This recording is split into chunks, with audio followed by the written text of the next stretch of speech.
The test is in 4-part, Part 1, Part 2, Part 3, and Part 4. Now look at Part 1. Part 1. IELTS Practice. Questions 1 to 6. You will hear a telephone conversation about studying abroad. You should answer the questions as you listen because you will not hear the recording a second time. First, you have some time to look at questions 1 to 6.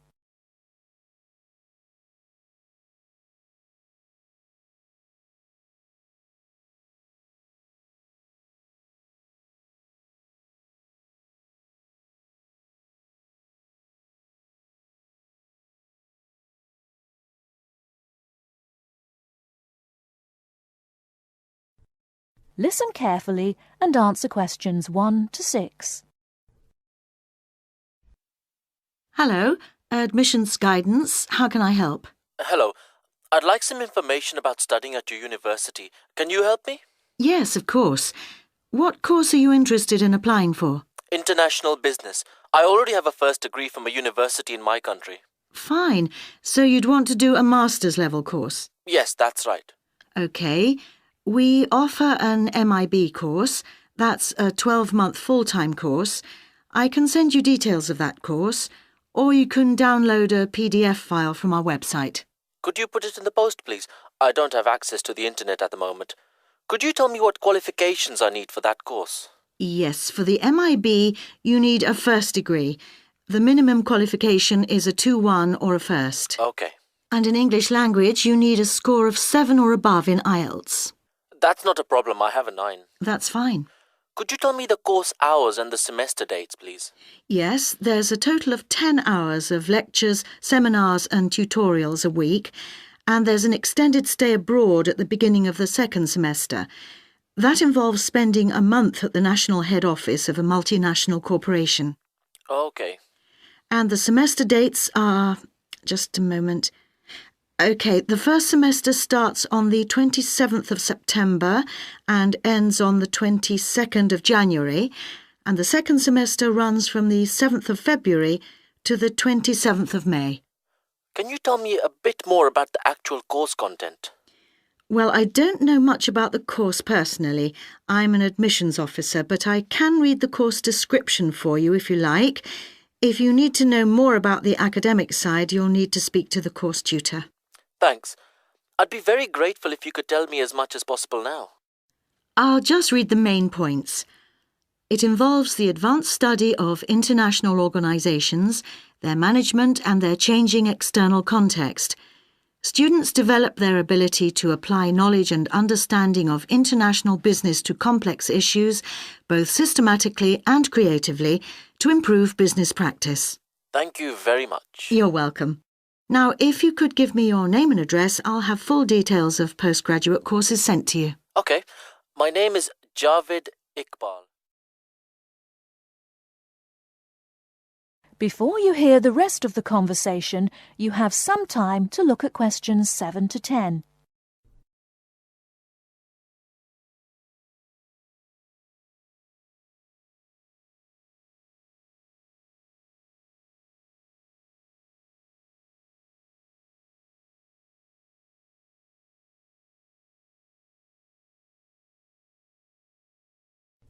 Now listen and answer questions 7 to 10.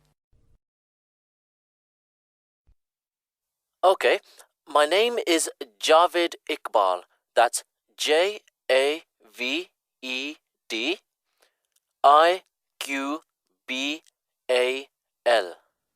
Thank you.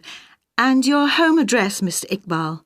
It's Aga Khan Road, Shalimar 5, Islamabad, Pakistan. Thank you. And could I ask you 1 or 2 more questions for our records? Yes, of course. What was your first degree in? I did economics. I got a first-class degree. And where did you study? At the university here in Islamabad. OK. Now, you said you had an IELTS level 9. Could I ask what your first language is? Actually, I'm bilingual in Urdu and English. Thank you very much. I'll put full details in the post today. Thank you. And thanks for all the information. Not at all, Mr. Iqbal. Thank you for calling. That is the end of part 1. You now have half a minute to check your answers.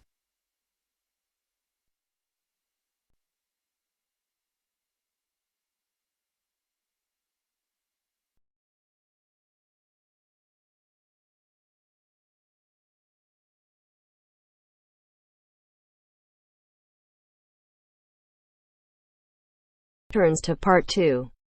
Part 2. First, you have some time to look at questions 11 to 15.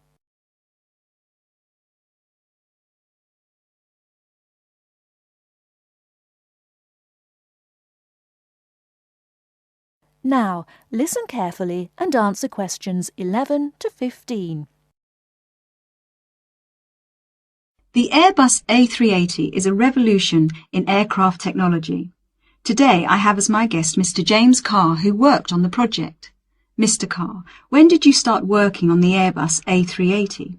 I started working on the A380 project at the beginning of 2003, about a year after the first real construction began, although work on the plane began in 2000. Can you tell us something about the plane? It is the biggest passenger jet in the world, with a capacity of 550 to 600 seats. It is over 24 metres high and has a wingspan of around 80 metres. It has 20 wheels and weighs 421 tonnes without passengers, and has a range of 14,800 kilometres. What exactly did your job involve? Were you working on the fuselage? No, I was working on the wing assembly at Broughton in North Wales. The fuselage and tail fins were made in Germany and Spain, and the final assembly took place in Toulouse, France. My job was to work on the computer-controlled wing panel assembly machines. These wing panels are not just sheets of metal, but have reinforcing stringers, which are long pieces of metal running along their length. The stringers are needed for strength. For the A380, Airbus invested heavily in automated machinery to fit these. The wing panel assembly machines cost around $12 million each, and there are now 6 of them. The machines required control programs to operate them, which told them where to go and what to do. I was responsible for the control programs. How many people were working on the wing assembly? It involved around 1,000 people, but this was a small percentage of the total, and they weren't all working at Broughton. Before the wing assembly took place, the wing had to be designed. This required massive amounts of research. The wing must be strong enough, but the weight must be kept to a minimum for safe takeoff and landing. The takeoff speeds for large aircraft can exceed 330 kilometers per hour. What was the factory at West Broughton like? Very big. The part I worked in was as high as a 6- or 7-story building. On some days, there were clouds inside the main building. There were other buildings, offices and departments inside the main buildings.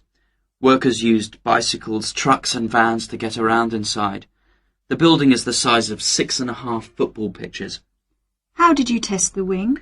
The wings went through several tests to confirm design and stress predictions. For the new aircraft, we tested one set of wings to destruction to find the strength.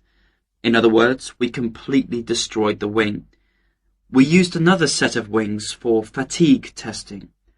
Fatigue testing is where we move the wings up and down repeatedly over a long period to check that they perform well and that no cracks appear. There were also test aircraft that pilots flew to check flying performance, fuel economy, loading and safety. How did you feel when the first plane was finished? The A380 is the most significant commercial aerospace project in over 30 years, and so it was good to be involved with something so important. On the 27th of April 2005, we watched as the A380 test aircraft flew for the first time, and there was a real sense of achievement. Did you have any problems during the construction? We didn't attempt a project of this size without expecting some problems. The whole thing was a problem-solving challenge from start to finish. Nothing was predictable. For example, while we were developing the programs, the robots nearly put holes in the wrong place and we had to start again. All these problems cost the company millions of dollars along the way. How much did the whole project cost? I would guess it cost around £8.4 billion or 12.6 billion euros. Thanks for talking to us, Mr. Carr. Not at all.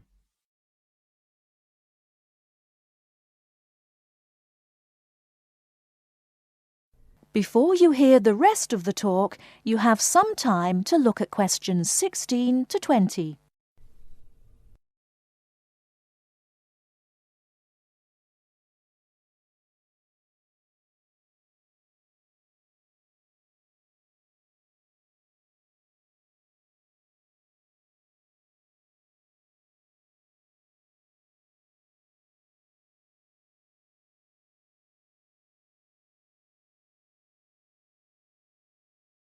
Now listen and answer questions 16 to 20. Welcome to Eurostar International Customer Relations. For English, please press 1. Thanks. Your call will now be placed in a queue and answered as soon as an agent becomes available.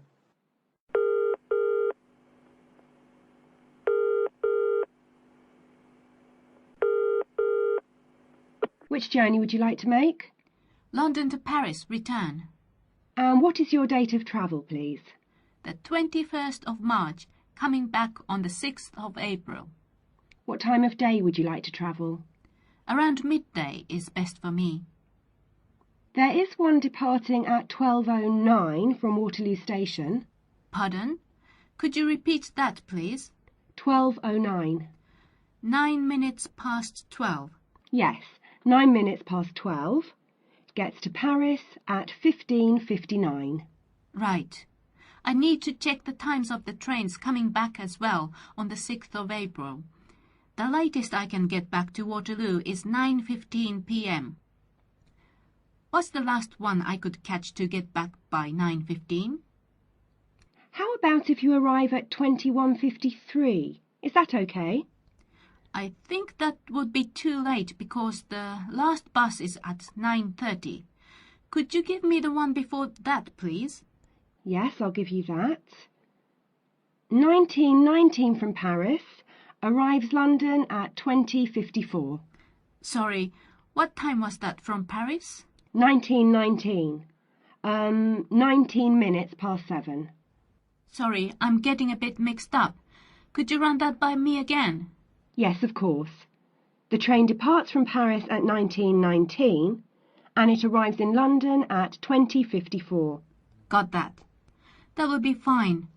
I'll need 2 tickets. Can we get a discount with our I6 student cards? Yes, of course. If you are under 26, you can get a discount making the price £59 for the round trip. I'm afraid I didn't quite catch that. Could you say it again? £59 for each return ticket, subject to availability. All right. Well, please could you book those now? Yes. How would you like to pay? I'll pay with my Visa card. Could you give me the name on the card and the number, please? The name is M. Kumada, Kumada. The number is 492989357321. Can I repeat that back to you? M. Kumada, 492989357321. That's correct. And what's the expiry date on the card? It's 0707. 0707. Thank you, that's fine. Would you like the tickets to be sent by post, or will you pick them up at the check-in at Waterloo? We'll pick them up at the check-in. Please remember to bring proof of your age with you when you travel. Just one more thing, please. I am from Japan, and my friend is Chinese. Do we need visas to travel in Europe? I'm afraid I don't know. You'll need to contact the embassies of the countries you're going to. All of them? Oh dear. Thank you for your call. Goodbye. Goodbye. That is the end of part 2. You now have half a minute to check your answers.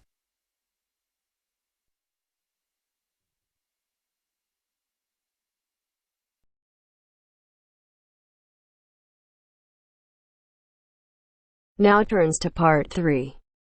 Part 3. You will hear part of a lecture about studying history. First, look at questions 21 to 23.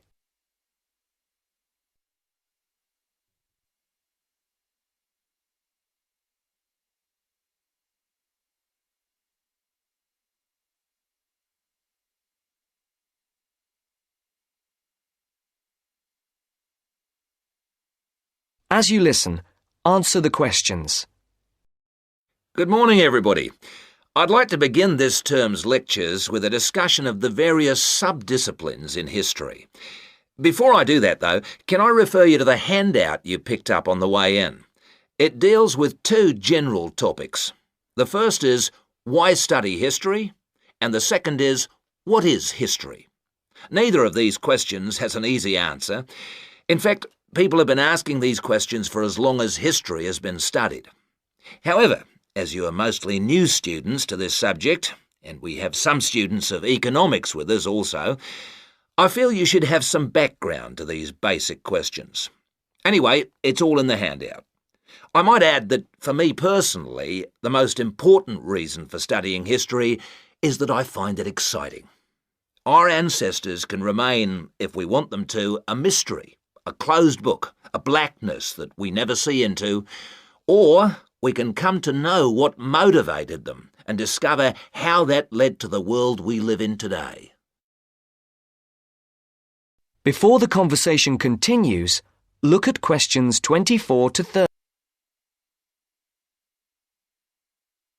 Now listen to the second part of the discussion.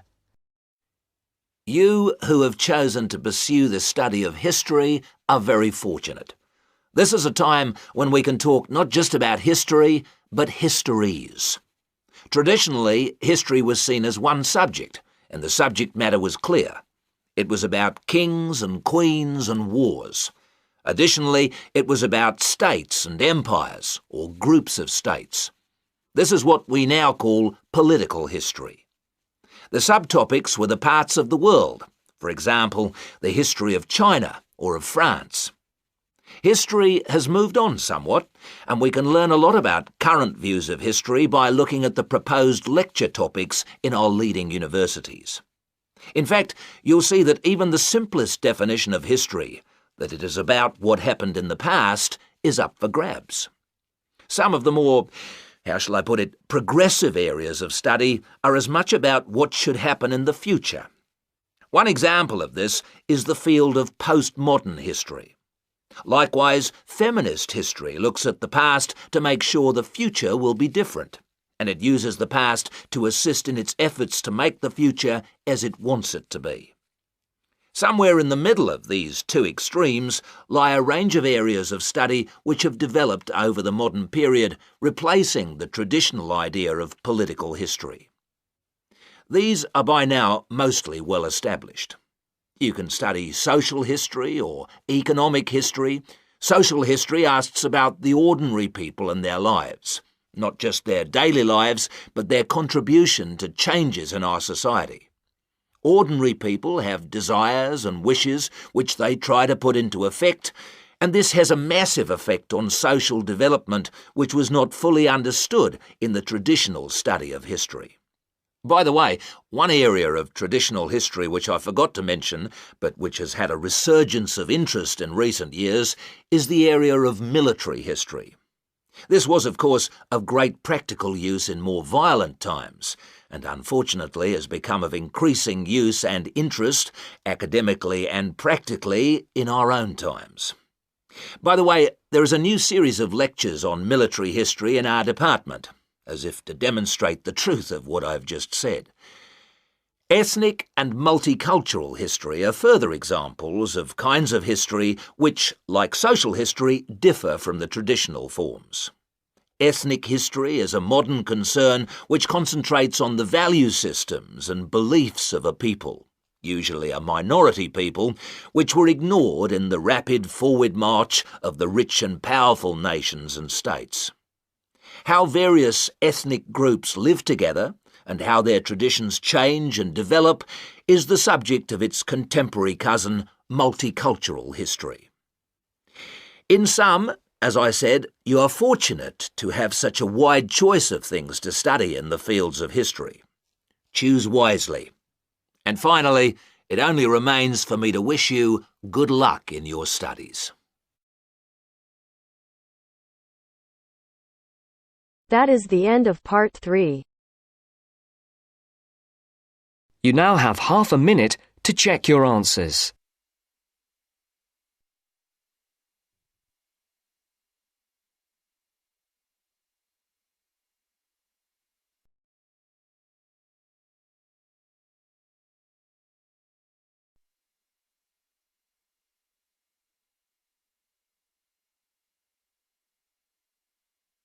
Now turns to part 4. Part 4. For my project, I chose to look at a subject which has interested me for a long time.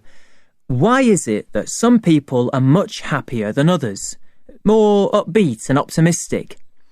First, you have some time to look at questions 31 to 40.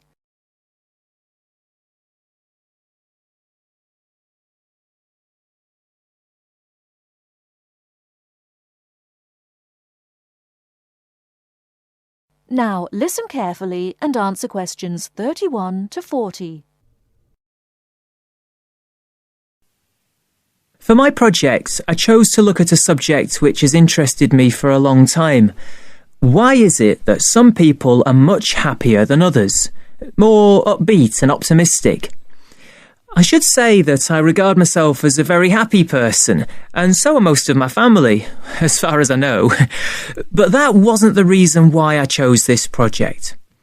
Some people think that nowadays we're becoming more depressed than we used to be, but I'm not convinced by that. And I came across some interesting research which tries to look at the subject from a positive point of view. It emerged from a movement called the science of well-being. And I decided I wanted to investigate it for my project because it involves several different types of factors. It can be viewed not just from the mental or physical side, but also from the social perspective. Now, in a large-scale study of several thousand people of different ages, researchers found 3 main characteristics which appeared again and again in people who identified themselves as happy. The most significant factor was that you don't have to be someone who does something brilliant, discovers penicillin or composes a symphony, for example. But happy people do seem to know what their strengths are. This enables them to make the best of themselves and not to dwell on what they're doing badly. Another striking finding was that happy people tend to be very curious, not about family gossip or things like that, but about larger issues, like current events. I remember one person the researchers interviewed had never learned to read, but he was happy because he kept up through TV news. And then, and this surprised me, people don't have to have lots of friends to be happy. But they do have to be able to appreciate what they do have, the good fortune they've had, and how different their lives could have been if they hadn't been so fortunate. Turning now to what the research says should be avoided if people are going to stay happy. The 3 things that stand out are as follows. First of all, reflection time on your own is good, but not if people use that time regretting mistakes and blaming themselves for everything. Another point is that people shouldn't worry about getting angry sometimes. It's part of what makes us human, and it can be healthy. But they shouldn't always try to find fault with others. This leads to a great deal of negativity. And the final thing which should be avoided if a person is going to be happy is always trying to compete. Of course, it can be fun to try to beat another person in a game, but not if this becomes your only aim. It's much better to enjoy taking part in the game rather than being obsessive about winning it. Now, I've tried to do a lot of reading on the subject of well-being research, and I have to say it does have its critics. It's widely accepted that this positive approach does help us understand what happiness is and why some people are very unhappy. However, this has been dealt with many times before. The critics basically say that it's the old science under a new name, with only very small changes in approach. Well, that might be the case. It may bring us very little closer to finding out exactly how our brains work, but I think that sometimes even a very small change in perspective can bring real and long-lasting benefits. Above all, I feel that well-being research might help us to move away from simply prescribing drugs for depression. It helps us to explore alternative ways of dealing with unhappiness. I'd like to finish my short presentation by mentioning one of the people who was interviewed by the research team. Ada Clark is exactly 100 years old and still going strong, still giving piano recitals in her local town. She regards herself as a very happy person, and that this positive spirit has kept her healthy over her long life. But the reason I'm mentioning her now is because not one of the factors she says makes her happy is on the list I mentioned before. Every human life is unique, and we cannot guarantee what will make each one of us happy. That is the end of part 4. You now have half a minute to check your answers.